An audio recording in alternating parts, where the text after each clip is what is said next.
What is going on with Rudy Giuliani now? Oh, wow. Oh, okay. There's a big event. We have the opening. We have the All right. intro. Well, let's do a couple of these and then we'll go back to the debate. There was a couple other things about the debate that we should probably talk about, but this is crazy. So Rudy Giuliani, I mean, there's definitely some internal Strum und Drang. I don't know how do you say that. In the Trump administration. And there is a feeling that Rudy is like, he's half playing for the president and half playing for himself at this point. And to some respect, like that is the beauty of the conservative movement. Yeah. At the end of the day, they're all playing for themselves on some level. It's about the individual. And they are fortunate in that they all share an agenda of like just fleecing as many people as possible and increasing their wealth. And so there's less discord.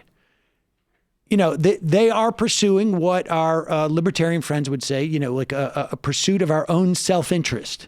And I think to a certain extent, the reason why libertarians think that the pursuit of self-interest will necessarily be a benefit for society writ large is because they are, because when they hang out with like-minded people, they're all on the same page, which is just, I'm just going to make myself as wealthy as possible. And there's no other values that are existing, which is also why, you know, broadly speaking, there are exceptions. Mr. July is one of those. Why they share such similar attributes in terms of where they are and sit in society relative to race or gender. But here is Rudy Giuliani. He is speaking with Turning Points USA because, you know, Charlie Kirk wants to get in on this as well. And he is basically laying the groundwork. We are 11 months out now from the election. And this is like a twofold insurance policy, I think, that Rudy Giuliani has. One is, I'm providing an insurance policy for the president. What are we going to do if we lose the election? And two is, I'm providing an insurance policy for myself. What am I going to do if the president turns on me? This is America. You know where that happens? That happens in countries where there are dictatorships. And they're moving us in that direction. The whole impeachment process just trashed the Constitution.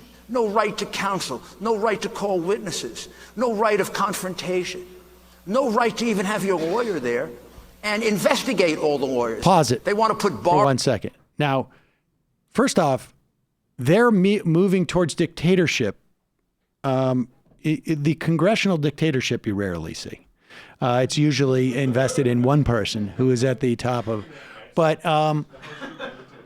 and this is the big talking point, that there is no opportunity for the president to call witnesses or to meet his accusers or whatever it is. And of course, it is Mitch McConnell who is preventing that right now in the Senate. In fact, Nancy Pelosi feels so strongly that President Trump should have the opportunity to defend himself that she's withholding the articles of impeachment to allow them the opportunity. Now, maybe Rudy Giuliani hasn't gotten the message yet. Maybe he can't hear it. This guy's turning into Mr. Magoo very quickly.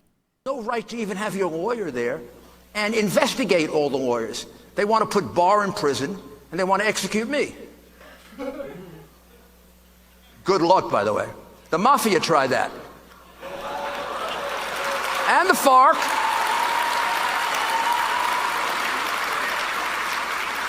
The mafia, the FARC, and the word you can't say, Islamic extremist terrorists, have all taken out contracts of one kind or another to kill me. And my answer is, good luck. I just get angrier and I go after you more. And you, so sir, they can investigate you're a pretender.